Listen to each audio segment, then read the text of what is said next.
This here's Ren again. And this is a video I didn't think I was going to be making.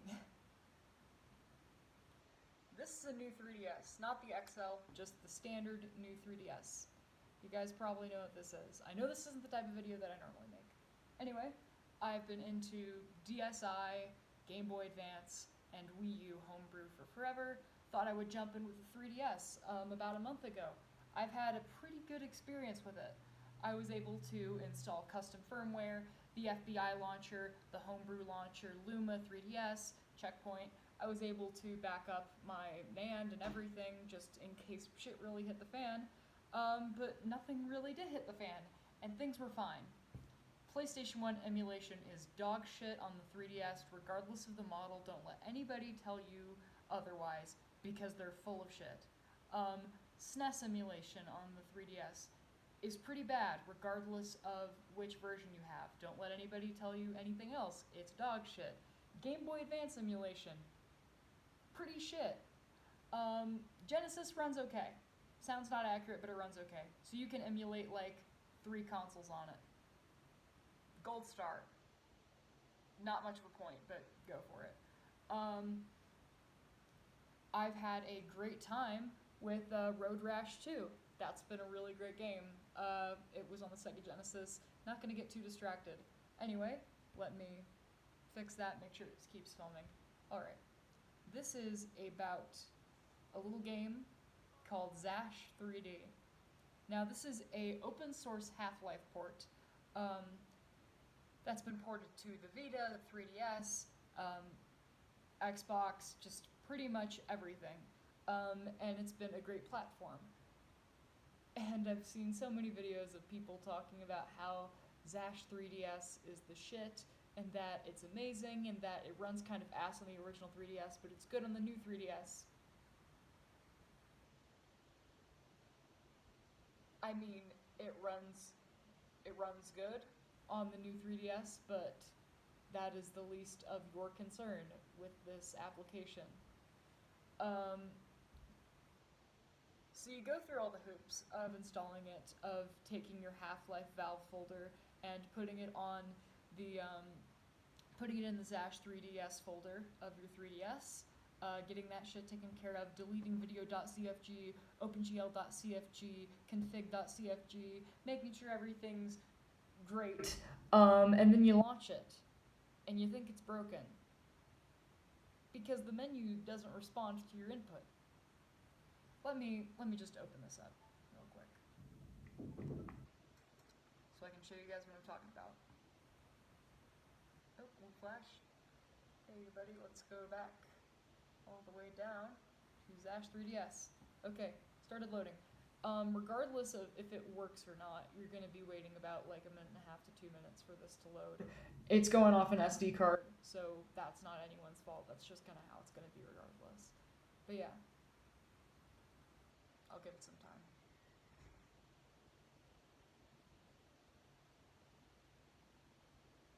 I would say I'll cut this out, but I'm just filming this quickly on my front-facing camera.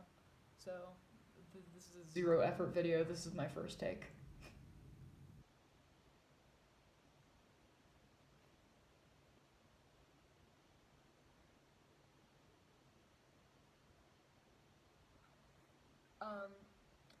I'll just talk about what the issue is. Well, what the issues are while I'm waiting for this to load. So basically, you get into the game, you wait through the entire load sequence, which is kind of yikes, through the intro cutscenes and everything. And then you get into the main area, and you're trying to get your HEV suit. And you think, man, something's weird. Oh, hey, we're starting to get life from this guy. Hey, alright, we're here. Now, it is still currently loading, but if I press down and up, you see that nothing happens. Doing this through the viewfinder, so that's a little bit weird. But if I hold this down, what do you know? Now that's highlighted. Now you would think you could just click around, which is what you can do on the demo Valve folder if you paste that to your SD card. It'll work just fine. But for anyone who is in my situation Look at that. Okay, now it went to the next one. And you can't just keep holding it down. You have to let go of it and then press it down for another 15 seconds for it to go to the next menu item. Did it go over yet? Nobody's still in training room. Come on. I believe in you.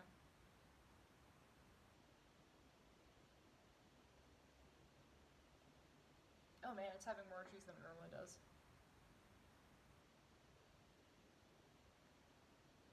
Wow, yeah. Anyway, this is a piece of dog shit, so I'm not gonna get into it much further, but basically, you cannot jump, you cannot remap your controls, you cannot pick up weapons, you cannot interact with any objects. Even if you pull up the keyboard, the on-screen keyboard on your bottom screen of your 3DS, you cannot press E to interact with anything.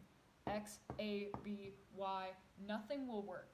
So from the start of the game, you wait through 10 minutes of loading screens to get to the main area, and you can't get the HEV suit.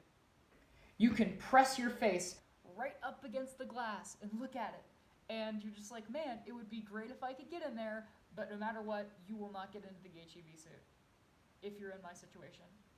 Now, I scoured the internet long and wide, whored myself on Reddit to try to get someone else's Half-Life Valve folder, and did. And I went through all the steps of reinstalling Xash3DS for the 5th time through the .cia file through FBI launcher. Same exact issues. Same exact ones. And I looked through, typed in Xash3DS issues on the internet, looked through all of this different shit through like 3 pages of Google results. The only thing that I found was a post on GitHub of somebody else who had the same issue as me in May of 2019, a year and a half ago. So if you install Xash3DS, there's a good chance that it works. It's probably going to be fine for you. But if you have any issues with it, you are fucked. You are up shit's creek without a paddle. Nobody will know what you are dealing with, and you're fucked. There's nothing you can do about it. You just have to take it in the ass and be like, well, I guess because it doesn't like my specific 3DS, I can't play Half-Life. And this is nothing to like diss the developer. This is a really great, really ambitious port. And from what I've seen with the gameplay on the internet, on YouTube specifically, like, it runs pretty fucking well. But I can't play it, which is really fucking sad. Because I remember, like, when I was younger and I first got, like, my first 3DS, I was like, man, they should put Team Fortress, or they should put Half-Life 2 on this. You know, granted, I was, like, what, 12 and didn't fucking know that that was not possible. But, I mean, finally seeing Half-Life be released for the 3DS, you know, obviously if you're homebrew unofficially, was awesome. And I was like, this is gonna be great, but I guess I just won't get to experience that. So that kind of sucks. And that's about it for this video. Thanks for your time. Thanks for listening to me bitch at you. Take care, and I hope to God you don't have the same issues that I've had. Because if you do, maybe you buy another 3DS and see if it works on that. That's the only thing I can offer to you. And I'm not buying another 3DS. Quick thing though, Ambernick, the RG351P, that fucker runs Half-Life great. It's $80. I'm gonna pick up one of those, not for Half-Life, but for the Game Boy Advanced emulation. The screen aspect and the resolution's a little bit fucky, but you can get most things to look decent on it, even if it's a little bit blurry and fuzzy. Just get it. I know that the Retroid Pocket 2 looks really appealing, but that right thumbstick is dog shit, and the overall build quality, it feels like a toy compared to... Oh, never mind, sorry, I just got something pop up on Reddit. The build quality is nothing when it compares to the RG351P. The thumbstick placement is better, just everything is better. Get that handheld, best emulation handheld of 2020. That's it. I've just gone on an ADHD tangent, but see you guys later.